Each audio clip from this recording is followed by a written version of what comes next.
What's up, my beautiful people? This little thick bitch didn't got my attention, but she with this little ugly ass nigga, you know what I'm saying? I fucked the shit out of her though. But anyway, my beautiful people, it is the second day of Domestic Violence Awareness Month, and today's topic will be reactive abuse.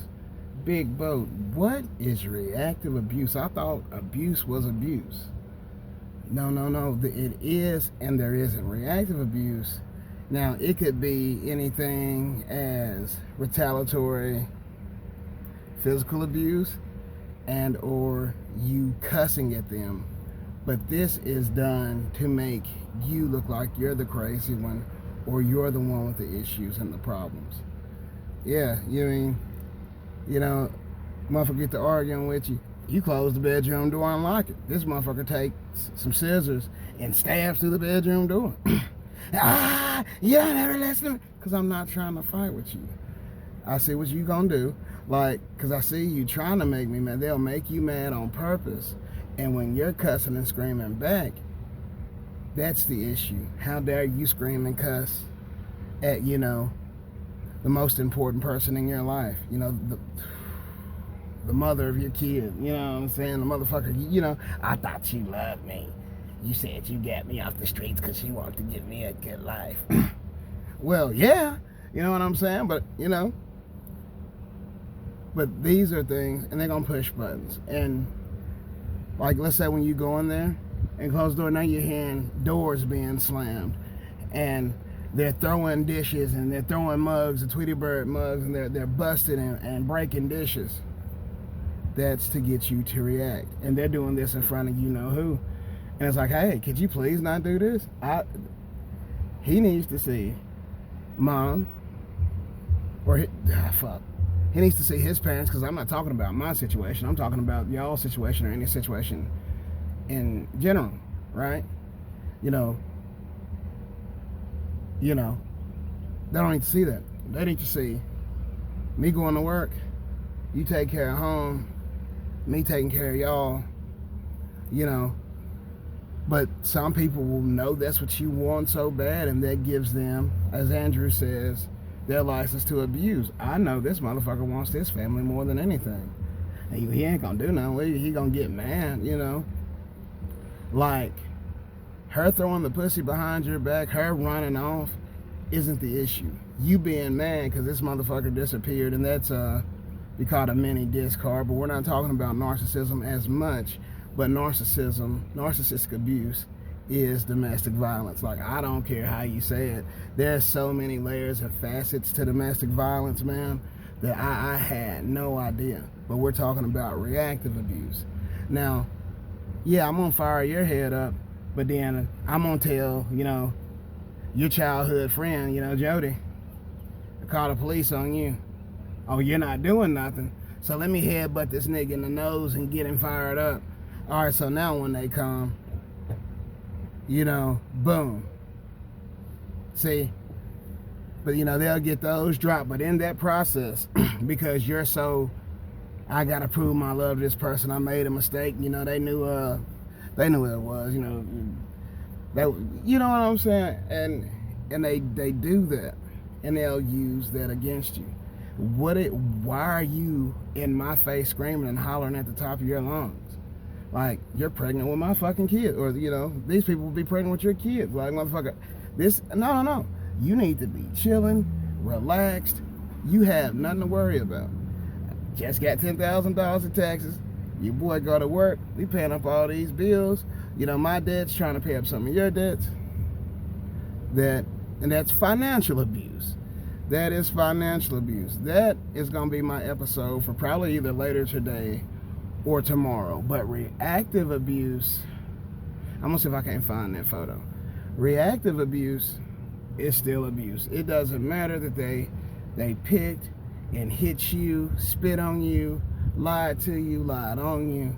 If you react in any way, that becomes the problem. Not what caused it to happen. Promise you we wouldn't be arguing and fussing if the nigga went calling 2 o'clock in the morning. But that's the reaction they wanted to paint. Oh, see, See thug nigga that's really a pedophile? See how abusive and crazy he is? He got me calling you. He's calling you at all these different times of the night. You know? Yeah, that picture, he found our conversation. You know, he was, you know, hell, that's what you want to do. Hell, bend over. I'll take a picture, send it to, you know what I'm saying? You know, take a picture of you to send to the nigga, you know? Let this motherfucker know that I know. Like, y'all don't be playing me like I'm dumb. You know, because, you know, you will even compromise. And they still rather do things to upset you, to knowingly hurt you because they don't give a damn. But we're talking about narcissism and not reactive abuse. But as crazy as it sounds, you know, a motherfucker wants your negative reaction to things to paint you as this person hundreds and hundreds and hundreds and hundreds of miles away. That's what that's for. That's the reaction. They don't tell how they fired your head up, how, you know, you got burnt on the incense, how, you know, you got, you know, you cut up and shit. And the people, you'll even give them the proof of everything that's real, the real proof, you know, because the truth ain't got to go 750 miles away to tell it. You know, that's that reactive abuse. Reactive abuse will get you, if you're a male, that will get you locked up. What do you mean I got hit with the frying pan? She on the phone with the black bitch. She was trying to get to come bump cooters with her. And that's who called the police on me during an argument, because if you were never on the phone with that black bitch, we'd never been arguing to start with, and you wouldn't have felt the need to fire my head up and hit me with the frying pan. But, you know, the black bitch called the police. You know, plausible deniability. Do not ever take charges for something you didn't do. I don't care how much you love her, how it was her bad, it was ex. Do not, no. Let that motherfucker learn. If your lawyer says, hey man, if you don't take these charges, we locking this bitch up for filing false police report, let them lock that bitch up. Don't give a fuck about her warrants nowhere else, because she didn't give a fuck about you when she was on the phone with the black bitch, had the black bitch call the police, firing your head up, you know, getting you to react so they could set up that narrative that you seen 5 years ago, how they were wanting to paint you as this kind of person and how they were going to come back into your life, pretend they wanted to love you, and do things to upset you and cause fusses and fights and record your reaction. Like, you literally had the text messages saying all that, and since you were so deep in the fog, you didn't care to realize the play and the setup that was being ran on you, because you thought you could fix somebody. You thought you could get back to that love bomb / euphoric stage. You never will. If that person's not a genuine person, if that person's not a real person, you will never get back to the love bomb / euphoric stage. These people are avoidance, you know. I'm a runner, Mario. I run.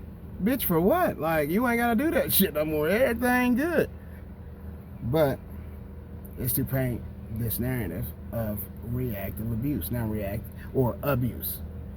Now, reactive abuse is still abuse, but like, it's set. That's what this person wants. Like, what do you mean you just got back from cussing and fighting with my mom and my daughter, but you're in my face screaming? And I was like, hold on. It's like you must want me to knock the hell out you or something, because you know you done something wrong. I don't want to knock the hell out you, motherfucker, out. But they know if they pick you as a person, you're gonna defend yourself. You're gonna scream back. You know, you can only be berated for so long, and then on top of you cheating, you're running off, you're fighting the family, you're fighting my family. Oh man, you're disappearing, you're stealing money, you telling motherfuckers I'm doing this, you telling motherfuckers I'm doing that. Well, I'm none the wiser. I didn't find out how terrible I was until this motherfucker disappeared. What? Huh? You know, the first time a motherfucker disappears and you don't hear from him, the relationship is over. That's a mini discard. You are in a point of devaluation, and you are not cared for anymore. As much as you love that person, let them go, because you are a survivor and you are worthy of the love that you try to give. You did not deserve the abuse. You did not deserve to be financially abused, spiritually abused, emotionally abused, physically abused. Like, they had no right to do those things to you, to get your reaction, to paint you out to be this terrible person. You did not deserve that. And if, like, you just out here whooping ass, like, hey, man, no. If that, y'all feel like you gotta whoop that motherfucker ass, you gotta whoop his ass. Leave that motherfucker alone. If you realize that you're pouring and pouring and pouring, and somehow that cup's never getting full, the cup's broken, not the pitcher pouring into the cup. Let it go. I love y'all, man. It's your boy Big Bro. We finna get in here and get into work. We're going to have us a wonderful day. And hey, I love y'all, man. Y'all take care.